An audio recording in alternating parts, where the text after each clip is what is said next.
Good morning. Welcome to Studio 365, powered by tablethink.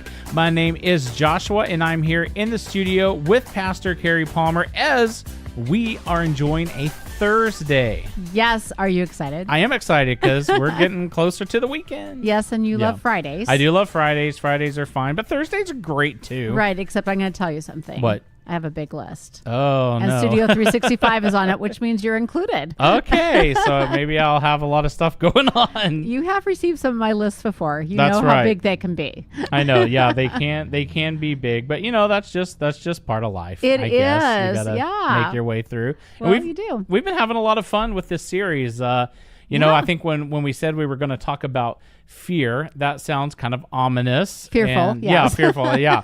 And, but in reality, I think we've had some fun with it because as it turns out, yes, there are things that, that can seem scary, but as long as you kind of cover both your spiritual and practical bases, Right. there's a lot of things that you don't have to be that concerned about because you're prepared. Right. Well, I came from an era that we had to, have practice drills to the bomb shelter Right. or go under our desk, which Yeah. I'm not really sure what going under I'm your not sure that's desk. going to help a lot, but hey, yeah. I'm not sure either. But that in that era, they kind of put fear in us. Right. And as we've been listening to the news and talking about it, one of the things that you and I and Studio 365 has been talking about is that we need to give people techniques and tools, not just for themselves, but those that they have in their home, Right. in their workplace or whatever. And so that's kind of what we're trying to do Yeah. right now is just go that extra mile Right. because fear is all around us and there's ways to manage that. And the first thing, of course, is recognizing that God is present Yes. and will not leave us. And so Psalms 46:10 is a go-to that we've had already several times on our show. Not that Psalms 46:10 is a guess, Right. but is a primary word of God. In fact, it's so big in our household that we have that on our family room wall. Oh, that's cool. And so really what it means is just pause, take a moment and be still and know that God is present. And in this particular passage, it's a horrible storm. There's a earthquake. There's mountains falling. There's, huge rise in the waters. All these things are happening. And you get down to verse 10 and just be still. Right. And know God. And I think that if we can teach one another, teach ourselves, breathe that word into us of just, okay, take a moment here.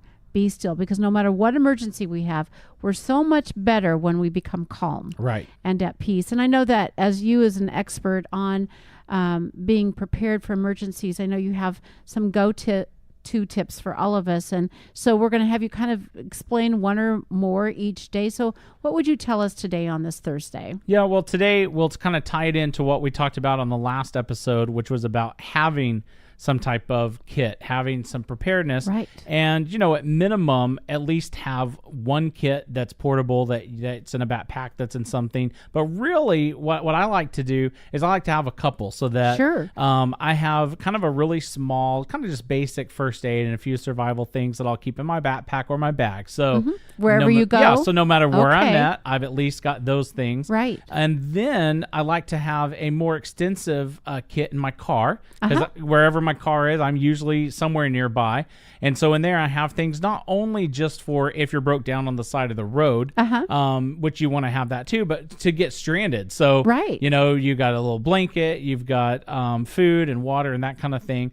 And then at home, I keep both some stuff that's just kind of stored for if I'm going to be stuck there. Okay. But the real key is to have something and kind of a lot of times people call it a go bag, but have it in some type of portable bag. So like we like to do most of our kits in a backpack because that way you could just throw it on your that makes back sense. and you could run with it. And kind of we were talking before the show and you were mentioning about having it in your bedroom right next to night, where you're yes. at. Yeah, so if you got to dart out of there, you can grab those essentials and what you want. But yeah, I think that would be kind of the big tip for today is don't just have a kit or kits, but make sure that they're portable, make sure that they're easy to get to, and that you're ready to rock that if you ever need it. And then you're going to know that no matter where you're at or what's going on, that you're prepared.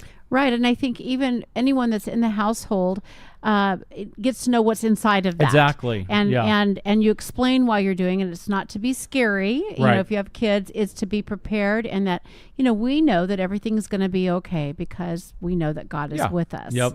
And so, it's funny that we really can see this as a devotional, but it's a very practical one. And so as we do this, as we start getting prepared, I think even praying over that as you are putting your, do you call it go pack or backpack? You can call it whatever you want, but kind of a go bag, something in between there, but yeah.